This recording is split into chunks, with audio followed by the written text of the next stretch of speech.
Just in. Tension in Abuja over alert of terrorist attack. Soldiers mount roadblocks. Welcome to the news, and thank you for tuning to listen. The capital city of Abuja is on high alert over reports of an impending terrorist attack. According to Sun, soldiers have been placed on alert and have been deployed to strategic locations to mount security checkpoints, monitor, prevent, and arrest political attackers. It was gathered that security measures had been beefed up all over the city. The Nigerian military obtained security reports late Tuesday which indicated that attackers were planning to enter the FCT through the Abuja-Kefi Expressway, another entry point. The report further disclosed that the soldiers have mounted roadblocks at all entry and exit points into the FCT and are conducting stop and search operations on specific vehicles and passengers. The operation, which began midnight Tuesday, is said to have led to the arrest of some suspects who are now assisting the security operative with useful information. The roadblock have since caused difficulty in the movement of motorists, especially those who live along the Abuja-Kefi Expressway in areas like Kugbo, Karu, Jokwoyi, Rozo, Kashi, Nyanya, Mararaba, One Man Village, Masaka, among other satellite towns. The roadblocks were mounted by soldiers of a Nigerian brigade who are responsible for the security of the president and his immediate family, VIPs, as well as the FCT and its environs. Some residents told the newspaper that they left their homes as early as 6:30 a.m. but are yet to arrive at their places of work. Now, this is what people have been screaming about. This insecurity is getting out of hand, and it seems like these particular people that they're exaggerating. Wow, wow, wow. Let me turn to Siren. Wow. Let me turn to Siren. This particular insecurity issue is causing a lot. Now, look at the Federal Capital Territory is now under attack. So, it is always seen as the citizens of Nigerians are exaggerating. You see, I keep saying it.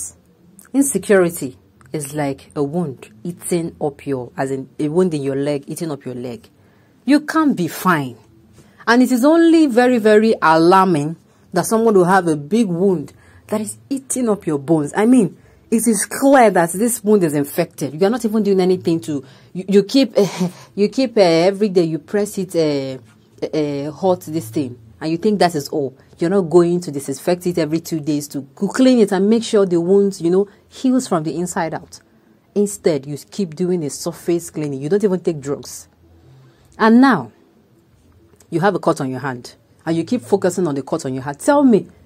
If you come outside, I mean, that particular one, to get to a stage where people will tell you that you're serious, that you definitely want to lose that leg because you're not taking care of the wound. It is not that they're wicked, but they're saying things as they are. Now, likening it to the situation in Nigeria, where there is so much insecurity in the north region of Nigeria. What we say today, the government gives its time, channel energy into things that are not as necessary as important. The security of any state or country and the protection of lives and property of its citizens are the priority. I do not want to know they are the number one because, of course, in the state or in the nation where citizens do not feel secure, what do you think will happen? There will be chaos. There will be. Look, if you are being chased by a lion, tell me, will you be thinking of how you're going to build a house next year? Will you be thinking of how your children are going to get married? Will you be thinking of how you're going to, learn that course that is going to make you money? You will not. Sincerely, you are not going to. All that will be in your mind is, let me leave this place. Let me leave this place. Let me be safe. It is when you are safe, you are healthy. You wake up in the morning, you're not waking up, you're not sleeping with your one eye closed and the other open. You're waking up and you're stretching like you don't have a problem. Before you now remember that you have powers of beasts to attend to. You need to go and make money. It is when you're secure that your brain can think like that. But when you're not secure, they say everywhere is hot. Everywhere is on fire. There is chaos everywhere. If you wake up in the morning, in fact, you're going to wake up with your heart pounding as if you had a nightmare. Any little noise scares you. You are going to want to leave that situation. You are going to want to leave that situation. So I don't understand why the government has continued to tour with this. Now, they have hit the Federal Capital Territory. Months back, no, not even months back, recently, I think 1 week or 2 weeks ago, the governor of Katsina State came out. I mean, did I say the governor of Katsina State? R1Щৰীষ্ট himself came out and he was he said these things. He said, these people are chasing the terrorists, now the bandits to the northwest, that they'll start invading Abuja and all that, northwest. And why he said it like that? I'm sure the government, this administration now would have said, well, and now it has happened. Now armies are now making life. The thing that would have prevented army making lives miserable. People are going to work, they can't get to work on time. Now, look at it. Instead of preventive, I keep saying, I do not know who scrapped history out of Nigeria's educational system. Because if history is not, if you don't learn from history, it will keep repeating itself. That is the truth. If a child knows that if I put my hand in fire, it is going to burn me, he will not or she will not.